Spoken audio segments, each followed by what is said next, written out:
naturally looks like there are mountains. It's from my coworker when I worked at the aquarium. He was a composter, also a professor at Southwestern College, and he gave me this. His name was Mark.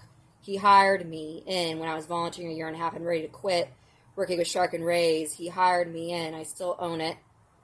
It reminds me of the snails that in Phoenicia they used to stain their clothes purple, and the purple is a status of royals, and only royalty could afford purple fabric, like Queen Jezebel of Phoenicia. The Phoenician queen married Ahab, and he's a Hebrew king.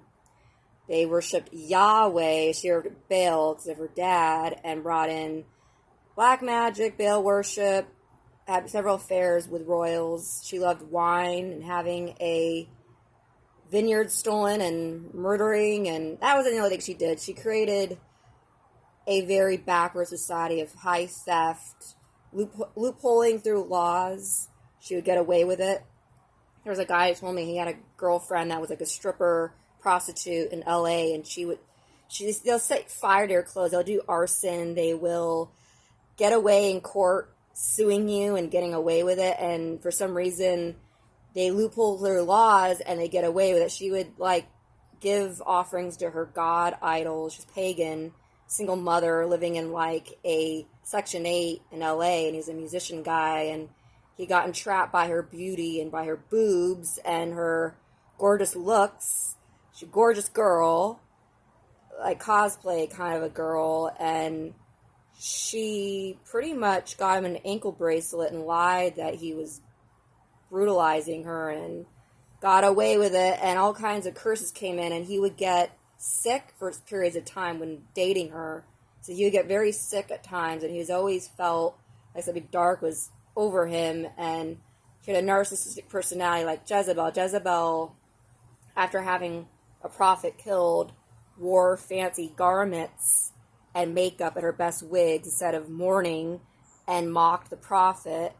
Elijah mocked her because she would mock him, because they would cut themselves and get the spirits moving and do little rituals, and they was wondering why the spirits weren't right away working for the public to see. And back then that was your entertainment, was seeing all the magicians, and if you mocked the magicians, then you had a lot of guts to do that because he could be put to death. Elijah were told that she will die, and she was thrown over by the eunuchs who sacrificed their sex to be their servant, and they threw her off a balcony, and the dogs ate her flesh, and then she was run over by a chariot.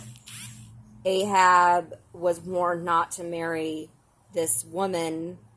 She brought in debauchery, and I have ancestors from northern Italy that were the wine people. They worshipped that wine god in the Olympics, where she was big on vineyards and wine and prostituting and wearing fancy garments and wigs, hanging around all the royals and snobby upperclassmen, drinking heavily, lots of wine, and eating fine food at the time. Ancient Roman food was very good. They had the best. They had a lot of good seafood. There was this purple snail that they stained the clothes with, and she would walk around in the finest of garments and have the finest life, but died the worst death in the Bible. This royal had no care about what you said about her. She was without any conscience at all. She'll sleep with your husband, your brother, your sister, and your cousin, and tell you to F off because